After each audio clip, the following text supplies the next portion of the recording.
Inspired by Mark Twain, let's save some ants. This is David and I'm here with John. And our aim is to discuss some topics and no ants will be injured in the production of these discussions. Welcome to Little Shakers. Today we're going to have a talk about the auditing phenomenon. This is where a person with a camera, sometimes a drone as well, will go out on the public street and photograph an institution, possibly a police station, maybe a business location, with a view to auditing whether those places treat with respect the rights of the photographer. This is a YouTube phenomenon that David introduced me to, and I would suggest it's a form of butterfly thinking. It's quite advanced. I would say citizens checking up on powerful institutions, government and big business, which perhaps more citizens should get involved with. Possibly, you would argue it's a democratic process, much like the demonstration, the protest march and the strike. It's not so organised and communal as those things, but it is citizen-led.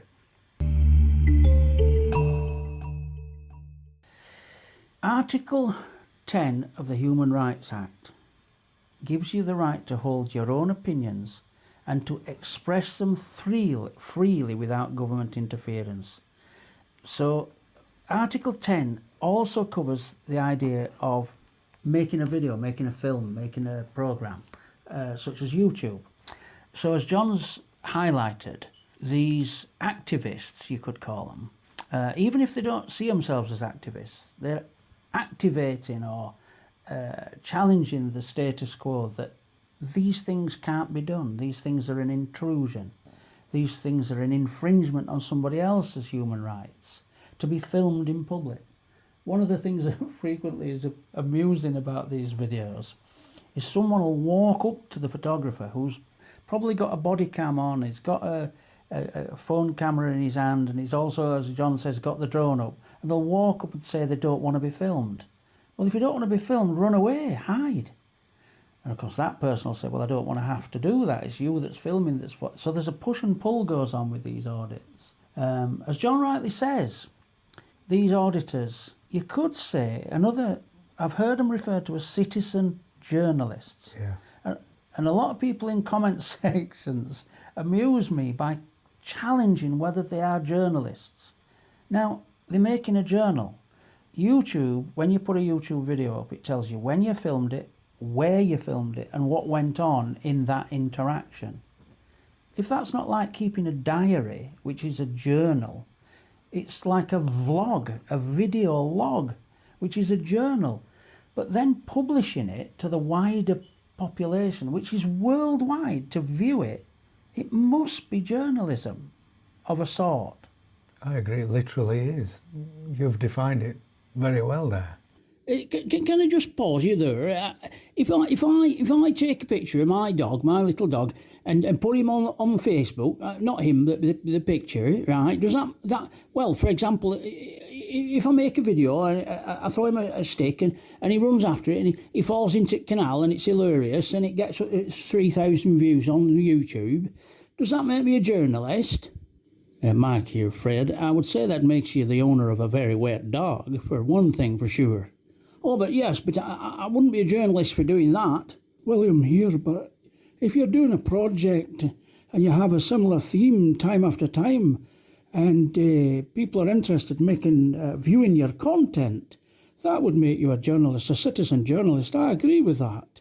It's quite a progressive way of looking at the term, but I think it's accurate. And so this challenge that it is not legitimate journalism is a culture thing where the establishment has said what journalism is. So it's a newspaper, it's a news bulletin, it's a radio broadcast by the ITV, Channel 4, BBC, local radio. These are legitimate sources. But almost all of them are commercial and sell commercial space based on what they do. So therefore they're open to influence by those commercial proceedings. Now this could happen to auditors long term. I hope it doesn't. I hope they join forces like John's hinted, like become almost a union, become a sort of an activist community, you know, like a sort of a protest group without necessarily throwing orange powder on things and shutting down major roads. But they are sticking up for photographers' rights. They call it PINAC, which is letters PINAC. Photography is not a crime. And so my brother was out in a field photographing a tree. And somebody to his right, in other words, not in the camera viewfinder. Do you want to tell the rest of the story? Well... Well, he shouted at you, didn't he? And told you you shouldn't be doing it. He did. But he was assuming I was filming him and his family. And I wasn't even filming, I was taking stills. It was some ponies in a field. You mean you didn't get the tree in? Yeah, I got a tree as well. Oh, there you are then. But the subject was the ponies. So basically, photography is not a crime, it's a movement, and the auditors have embraced this. Now, some of the auditors are quite funny. There's one I like, which is called Reggie Photo. Now, he goes out and he has a bit of fun with people. Sometimes, as John says, the police, but there is a serious thread to it. One of the most massive is Auditing Britain. And he goes out to police stations, government buildings, and almost without exception, somebody from government buildings says it is illegal to photograph a government building. And I've written in comment sections, why is it shy? You know, of course it's not. And the funny thing about government buildings, who owns a government building? Well, we do. It's ours. It was paid for with our tax money. So who does it belong to? The government. The government doesn't have money. The government administers our money, supposedly for our benefit. This is why I argue, this is going off topic a little bit, the very concept of government is arguably slightly socialist, because it's collective resources marshalled and managed for the benefit of the broadest possible group of people. That's government. If you're not interested in that, you shouldn't be in government. George, I've never heard such utter poppycock in my life. The New York Times just made it obvious that elections are won by the people spending the most on their campaign. I mean, Joe Biden has just exceeded Donald Trump's amount that he spent on his campaign, and they are predicting that Biden, although theoretically left-wing, if you believe in that kind of thing, which I don't, is going to likely win the next election over there. So, no, that is a strange viewpoint that you're putting forward there. It'll be interesting to see Mark stand. It'll be interesting to see whether Joe Biden gets in this time. People predicted he wouldn't last time, but somehow he managed to do it. And the gross national product, I believe, in the economy is on a stronger footing than it was under the famous businessman Donald Trump. So let's see how that one goes. Oh, I quite like Joe Biden. He looks like a dog lover to me. I don't think the entire world revolves around dogs, you know, Fred. Oh, well, it does for me. So other auditors go to industrial sites. There's one called Northern Audits, and he tries to make, and does, he makes videos that are quite artistic. So he'll go back at night and he'll intercut them between the day footage and the night footage. I recommend you give his a watch. He has an interesting little chuckle, which keeps me and my brother entertained. I don't think we'd be watching as avidly as we do if he wasn't so jovial about it. In this country, arguably the king of the auditors is Pocus. That's Focus space Pocus. His verbal gymnastics with so-called authority figures who try to impose authority that they don't legally have is a skill to behold. Any more that you quite like? Well, I quite like J Audits. He's quite an amusing character. He almost always has some form of interaction. He tries to make it nice and friendly, and sometimes he's successful. In one instance, a senior person in a business came out and tried to stop him. But eventually, as we mentioned in a previous podcast, got him to inspect his roof for him.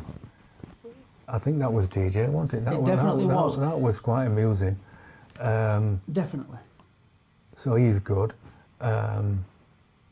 Yeah, but I mean, the main thing is they've video from public space. So the pavement is public space. The airspace up to a certain height that a small drone that these people use is basically public space. There are restrictions when it comes to prisons and airports, yeah. but almost everywhere else is publicly available. Let me just small clarify, drones. John. If you go close to housing, you've got to keep, I think it's something like 50 or 75 metres away from housing. This is for personal privacy.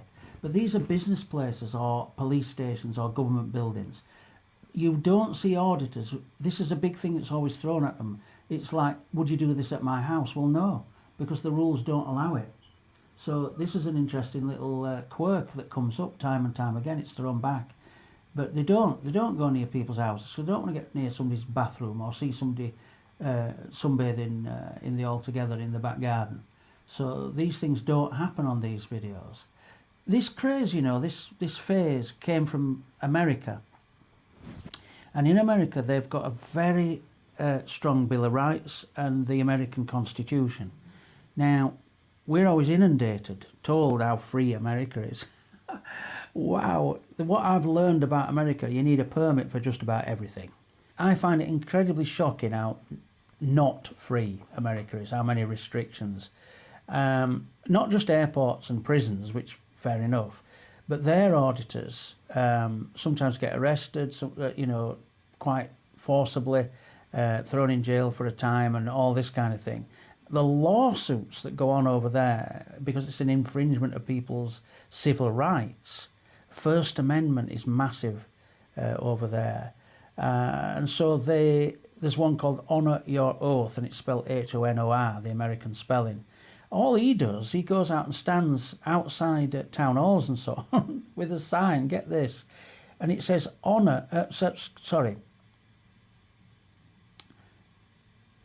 what does this sign say? God bless the homeless vets. Right. And he stands outside town halls with a sign that says God bless the homeless veterans, or vets for short. And the reaction that people give to him doing that, these are Americans. You think their culture is steeped in the First Amendment, the free speech legislation, and that they would shake him by the hand and pat him on the back and say well done and all that, but so many times they don't, it's unbelievable.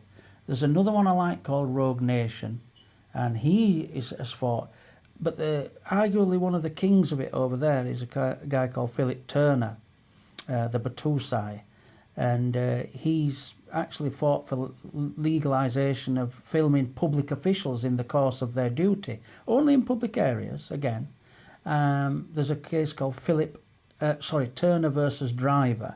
Now, Driver was the city of Driver, where he was doing this filming, and they infringed on his rights, and he sued them. So the law is, he actually has a law named after him, Philip Turner. And so it's a big thing. It's a big thing. But what it does, it empowers the smaller people in society, everyday people that pay taxes, that keep society going. Most of them work. A lot of people think that they're all unemployed, Yes, there are some dodgy characters in like in every walk of life. There are some characters that you wouldn't want to invite round the dinner table. I admit that, but that's the same of any profession or any activity. Give it a watch, have a look, put in auditing. So auditing, this quibble about auditing, what are they auditing? John touched on it earlier.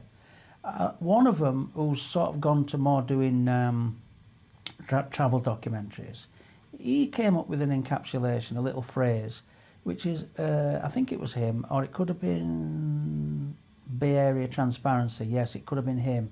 And he said it's an employee conduct check. George, very much. I was thinking about commercial, whether these auditors have T-shirts and mugs and so on. I wondered if we could encourage them to sell some of those. But I was also thinking about the idea of mystery shoppers. Some companies over here employ someone to ring up the company or to go into the company and see how they're treated. The mystery shopping concept's been around for years. And it's a good way for an employer to see how his staff are treating people. Now, I pay taxes, reluctantly, of course, but I wouldn't mind knowing how that money is being spent, you know. And so, yes, I can see some validity to it. But you know, doing it freelance, I'm not a big fan. Now, we have several in this country that power to the proletariat. He goes into job centres, and people think it's not legitimate because it's a job centre. But some of the treatment, I mean, he was once physically assaulted by a job centre, either manager or assistant manager outside the job centre because of it, and yet he stayed in the public areas. Now, there are public notices up in these places for the public to view. There are even now what they call QR codes that you're supposed to scan with your mobile phone to get to certain information. And yet, the resistance to him just filming in those areas, sometimes it's incredible. He seems to be on a hiatus at the moment. But his videos are, there's lots of them still up there. And there's a new channel called Mr. In Between, who's analysing the effects on police of policing, how it affects the mindset and the mental well-being of police on the front line, because they're trained to think of all of us as criminals. It's just a matter of catching us at it. And it affects the mindset, and you can see in some of the interactions, he brings out some very interesting points. So the auditing concept is about an employee conduct check. It's about seeing where your taxes are spent. It's seeing how we get treated as members of the public. From a nosiness point of view, John, I mean, you like the industrial sites with the drone flights that go over them just to see what's going on, don't you? And the artistic element. Yeah, they're good. So you can tell John's bowled over with his usual sense of enthusiasm there. But we often comment on that and have a look at the surrounding area. So, you know, you can see whether companies are pouring waste into a river that's normally got fishermen using it and such and so on and so forth. So the auditing, I think it's here to stay. You may quibble about whether it's auditing or whether it's just some form of annoying entertainment. And of course, that's your right as a free person. But it shows that evolution is happening with the modern age. Use of phone cameras, use of the internet to share information. And this is a real opportunity. So have a look. Maybe try some of the channels that we've mentioned. If you like them, let us know. If you don't like them, let us know and why. Keep comments positive if you can, and we look forward to hearing from you.